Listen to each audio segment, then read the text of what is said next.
Assalamualaikum warahmatullahi wabarakatuh. Perkenalkan, nama saya Gavirinia Webernika. Saya dari Perpustakaan dan Arsip kelas 3A Program Pendidikan Vokasi UB. Di sini saya akan sedikit menjelaskan tentang beberapa topik yang sudah saya pilih sebagai pemenuhan tugas UAS mata kuliah konservasi dan preservasi. Topik pertama yang saya pilih adalah kompresi data digital, lalu selanjutnya adalah metadata dan RDA, lalu selanjutnya perkembangan media penyimpanan, lalu kemudian ada perkembangan dan ragam antivirus, kemudian yang terakhir adalah strategi pencegahan virus terhadap komputer. Baik, topik pertama yang akan saya bahas yaitu adalah kompresi data atau pemampatan data. Kompresi data atau pemampatan data adalah sebuah cara dalam ilmu komputer untuk memadatkan data sehingga yang memerlukan ruangan penyimpanan menjadi lebih kecil sehingga lebih efisien dalam menyimpan atau mempersingkat waktu pertukaran data tersebut. Ada dua jenis pemampatan data, yaitu pemampatan yang tanpa kehilangan, lalu ada pemampatan data yang berkehilangan.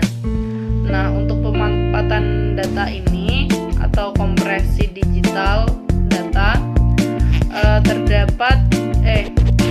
dapat dilakukan pada citra dan audio. Untuk citra, kompresi citra adalah aplikasi kompresi data yang dilakukan terhadap citra digital dengan tujuan untuk mengurangi redundansi dari data-data yang terdapat dalam citra sehingga dapat disimpan atau ditransmisikan secara efisien. Dari kompresi citra ini terdapat dua jenis juga, yaitu pemampatan data yang tanpa kehilangan dan yang berkehilangan. Seperti itu. Lalu untuk pemampatan data audio,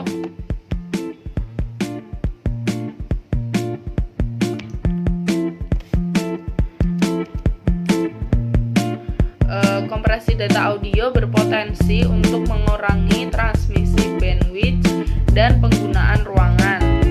Terdapat dua cara juga untuk mengkompresikan data audio, yaitu tanpa kehilangan dan berkehilangan.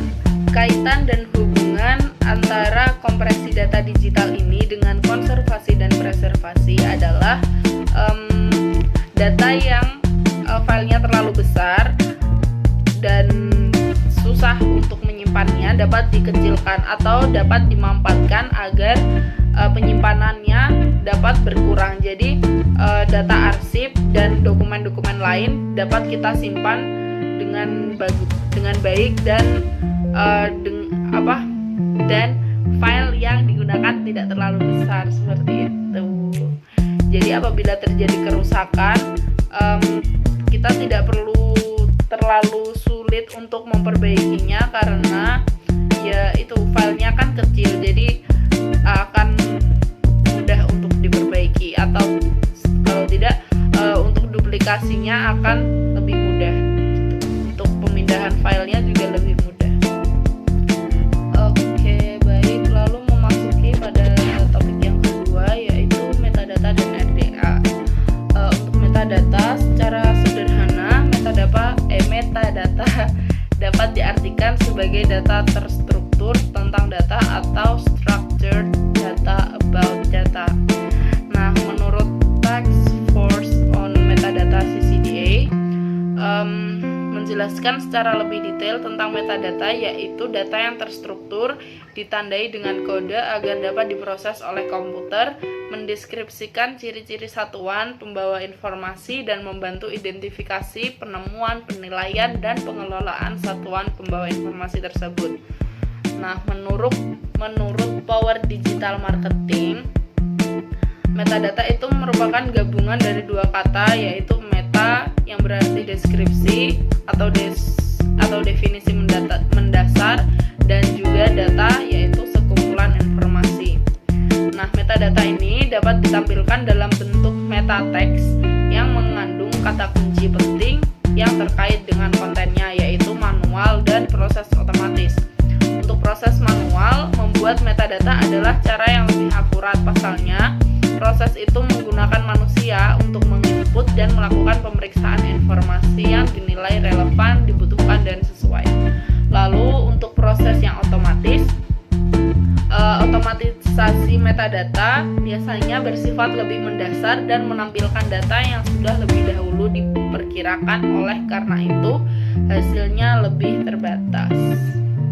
Lalu untuk jenis-jenis metadata yaitu metadata deskriptif, metadata administrasi, terus ada metadata struktural, metadata right management, dan metadata preservasi.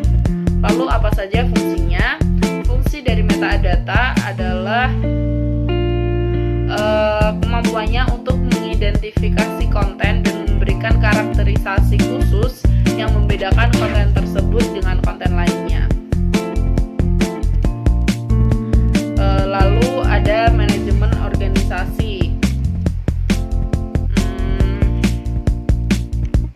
Lalu fungsi ketiga adalah fasilitator, menemukan dan mengambil sumber. Lalu yang keempat adalah tracking penggunaan sumber. Lalu metadata dilakukan sebagai pengganti katalog tradisional karena koleksi digital merupakan sumber yang intangible atau tidak dapat disentuh seperti koleksi fisik yang tangible, sehingga akan mempengaruhi metode pengumpulan data, pengelolaan, dan temu kembali. Lalu koleksi digital merupakan sumber informasi dinamis yang berbeda dengan koleksi fisik yang statis. Lalu koleksi digital berbeda dalam hal kepemilikan. Bila koleksi fisik kepemilikannya adalah perpustakaan, sedangkan koleksi digital bisa saja yang memiliki adalah penyedia informasi yang berasal dari tempat lain. Lalu skemanya adalah semantik, konten, dan sintaksis. Semantik itu dapat diartikan sebagai kesepakatan untuk membuat istilah yang digunakan untuk mewakili suatu makna. Selain itu, terkadang juga diberikan keterangan tentang status pada istilah tersebut. Lalu untuk konten dapat diartikan sebagai cara mengisi semantik, yaitu peraturan untuk kriteria pengisian unsur skema atau peraturan untuk nilai-nilai unsur. Lalu yang sintaksis berarti sebagai machine readable atau dapat dibaca mesin, dengan kata lain bahasa pemrograman. Nah, sehingga semantik dan konten yang telah dibuat dapat dibaca oleh mesin. Lalu contoh-contohnya metadata yaitu CDWA, DGEM atau Gateway to Educational Materials, lalu DCMES, lalu MARC, terus EAD, dan masih banyak yang lainnya. Lalu RDA atau Resource Description and Access untuk pemustaka. Nah, RDA ini adalah standar pengkatalogan sebagai pengganti AACR yang berisi instruksi untuk pendeskripsian semua jenis bahan perpustakaan termasuk versi digital dan online yang dapat digunakan sebagai katalog berbasis web dan untuk layanan penelusuran, sehingga membantu pemustaka untuk mencari, mengidentifikasi, memilih, dan memilah informasi yang diinginkan secara cepat, tepat, dan sesuai dengan kebutuhannya. Lalu mengapa RDA? RDA dibangun atas fondasi AACR2 dan menjadi standar baru pendeskripsian dan akses semua jenis konten dan media. Lalu RDA juga bertujuan untuk membantu pengguna dalam mencari, mengidentifikasi, dan memilih dan mendapatkan informasi yang dibutuhkan.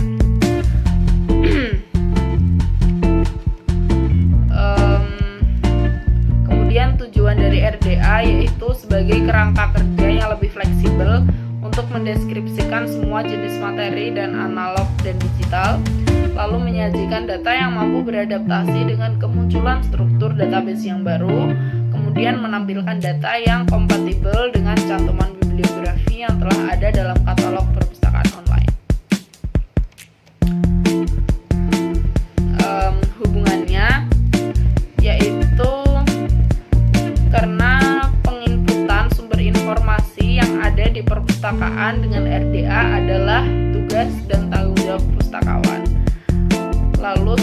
pustakawan juga perlu mempelajari dan menerapkan RDA dan juga metadata di perpustakaannya agar informasi yang berlimpah dalam perpustakaan dapat diakses oleh pemustaka dengan cepat, tepat, dan sesuai dengan kebutuhan yang sedang dicari.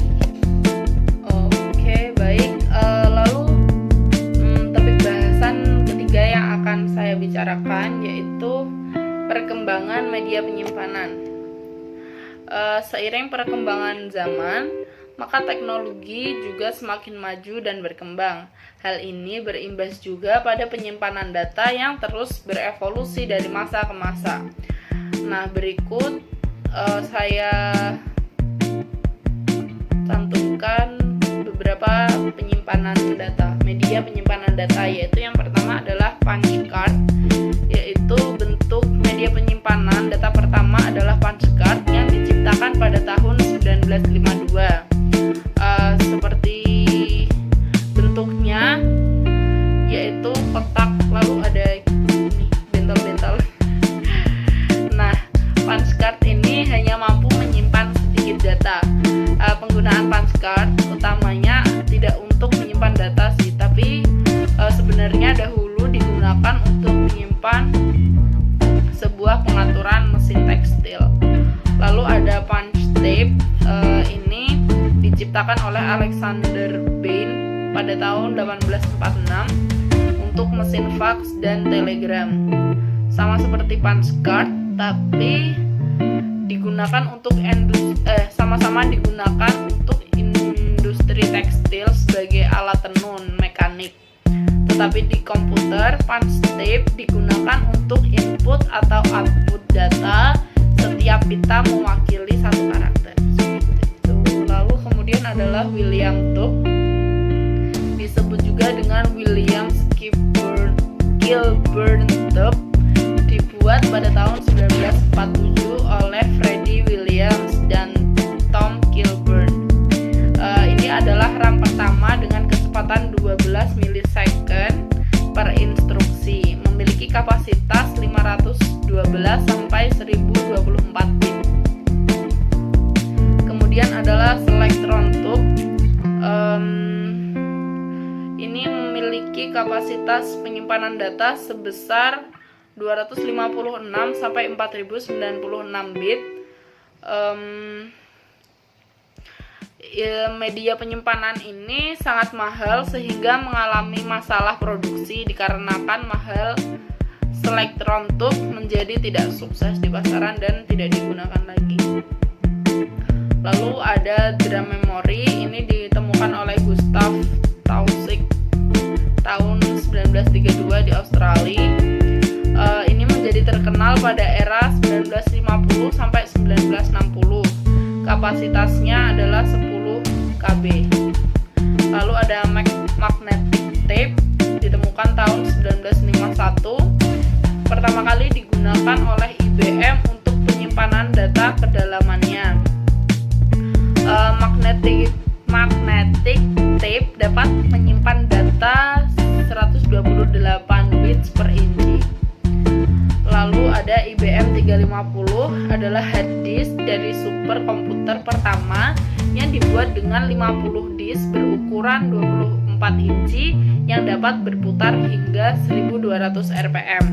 Kapasitas penyimpanannya itu tidak besar, hanya 4,4 MB. Lalu ada compact cassette. Compact cassette ini bisa dibilang masih bersaudara dengan magnetic tape yang tadi. Pada tahun 1963 ditemukan dan mulai diperkenalkan oleh Philips, namun saat itu mulai populer tahun 1970. Namun compact cassette ini tidak bertahan lama dan akhirnya digantikan oleh disket yang lebih murah.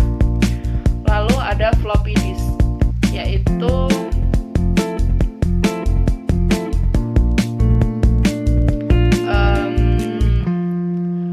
media penyimpanan yang dapat menyimpan 1,2 MB yang dapat menyimpan data berulang-ulang.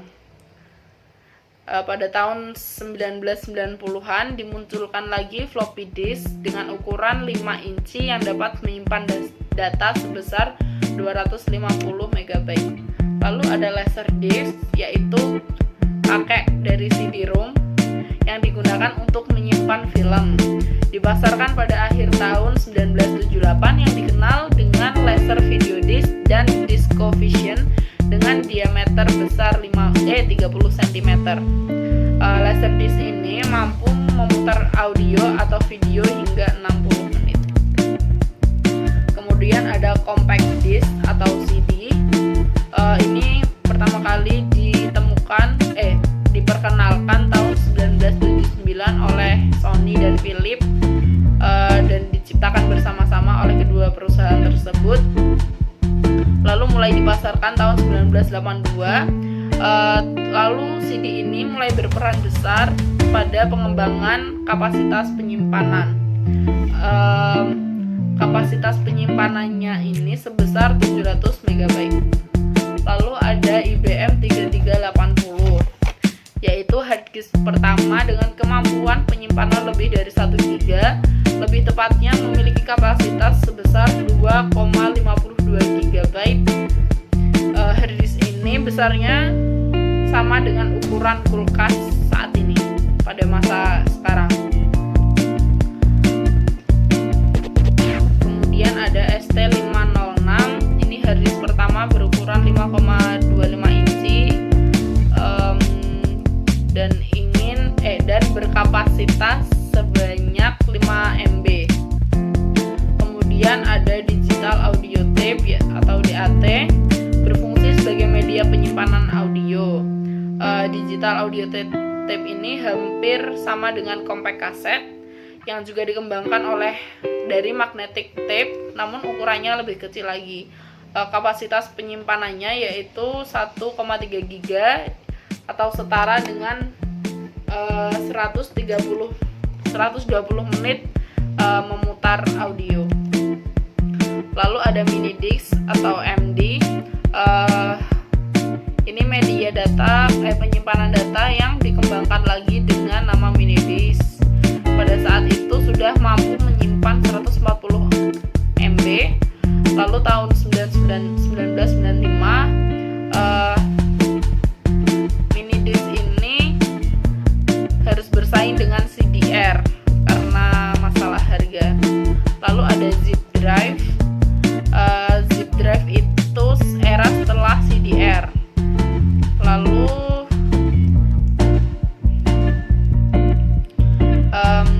zip drive ini diproduksi tahun 1994 dengan harga di bawah $200 dan tambahan cartridge 100 MB seharga $20. Kapasitasnya adalah 100 MB. Kenapa saat itu CDR kalah dengan zip? Karena pada saat itu zip drive itu sudah bisa digunakan untuk berulang-ulang dan lebih cepat. Kemudian ada DVD. DVD ini adalah ciptaan gabungan dari Philips, Sony, Toshiba, dan Panasonic tahun 1995 yang dinamakan DVD. Nah, penyimpanannya bisa sampai 8,5 GB. Lalu ada Seagate Barracuda. Ini adalah harddisk dengan kecepatan 7.200 RPM yang dirilis tahun 1996, yaitu penyimpanannya 2,5 dan disebut juga dengan seri Barracuda 2LP. Lalu microdrive, ini adalah media penyimpanan juga yang digunakan oleh iPod pertama sebagai media penyimpanan musiknya. Saat itu Apple menggunakan IBM 170 microdrive berkapasitas 170 MB. Kemudian ada USB flash drive.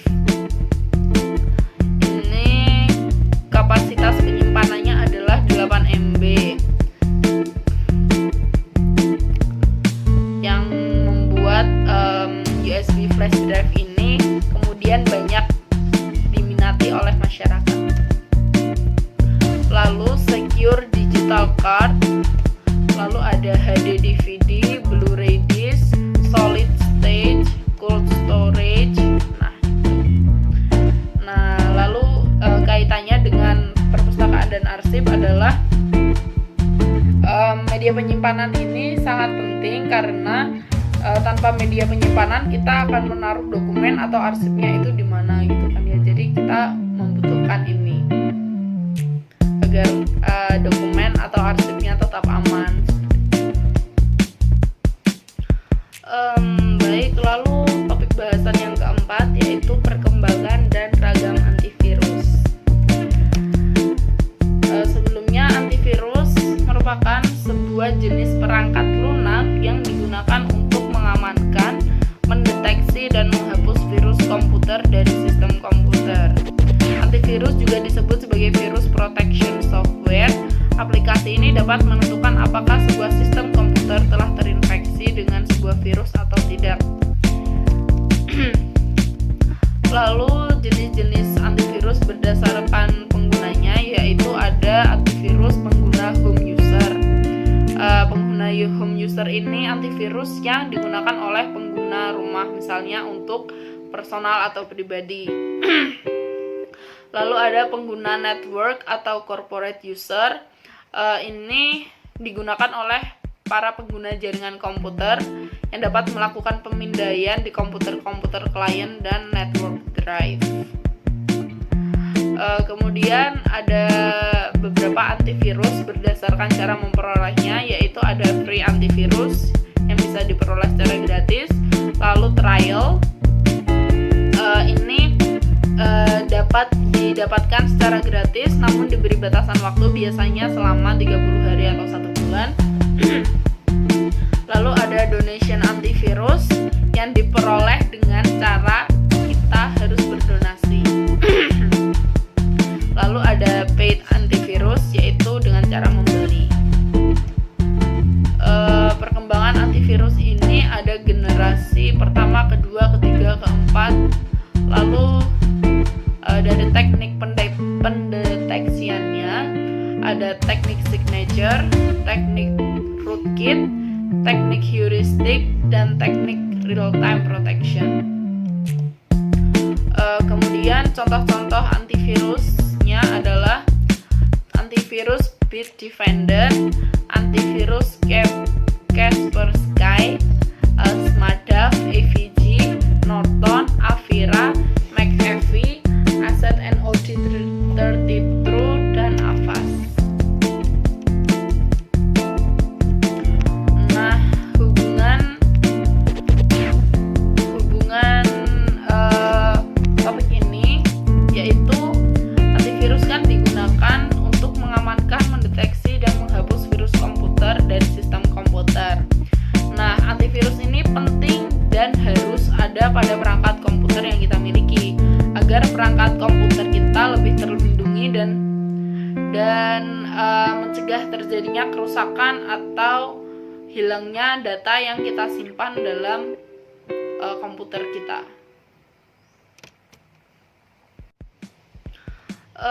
Baik, lalu topik bahasan yang keempat yaitu perkembangan dan ragam antivirus. Sebelumnya antivirus merupakan sebuah jenis perangkat lunak yang digunakan untuk mengamankan, mendeteksi, dan menghapus virus komputer dari sistem komputer. Antivirus juga disebut sebagai virus protection software. Aplikasi ini dapat menentukan apakah sebuah sistem komputer telah terinfeksi dengan sebuah virus atau tidak. Lalu jenis-jenis antivirus berdasarkan penggunanya, yaitu ada antivirus pengguna home user. Pengguna home user ini antivirus yang digunakan oleh pengguna rumah, misalnya untuk personal atau pribadi. Lalu ada pengguna network atau corporate user. Ini digunakan oleh para pengguna jaringan komputer yang dapat melakukan pemindaian di komputer-komputer klien dan network drive. Kemudian ada beberapa antivirus berdasarkan cara memperolehnya, yaitu ada free antivirus yang bisa diperoleh secara gratis. Lalu trial, Ini dapat didapatkan secara gratis, namun diberi batasan waktu, biasanya selama 30 hari atau 1 bulan. Lalu ada donation antivirus yang diperoleh dengan cara kita harus berdonasi. Lalu ada paid antivirus, yaitu dengan cara membeli. Perkembangan antivirus ini ada generasi pertama, kedua, ketiga, keempat. Lalu dari teknik pendeteksiannya ada teknik signature, teknik rootkit, teknik heuristik, dan teknik real-time protection. Kemudian contoh-contoh antivirusnya adalah antivirus Bitdefender, antivirus Kaspersky, Smartdav, AVG, Norton, Avira, McAfee, Asset and Audit 32, dan Avast. Nah, hubungan topik ini yaitu antivirus kan digunakan untuk mengamankan, mendeteksi, dan menghapus virus komputer dari sistem komputer. Nah, antivirus ini penting dan harus ada pada perangkat komputer yang kita miliki agar perangkat komputer kita lebih terlindungi dan mencegah terjadinya kerusakan atau hilangnya data yang kita simpan dalam komputer kita. Oke, baik. Lalu topik bahasan kita yang terakhir, yang kelima, adalah strategi pencegahan terhadap virus pada komputer.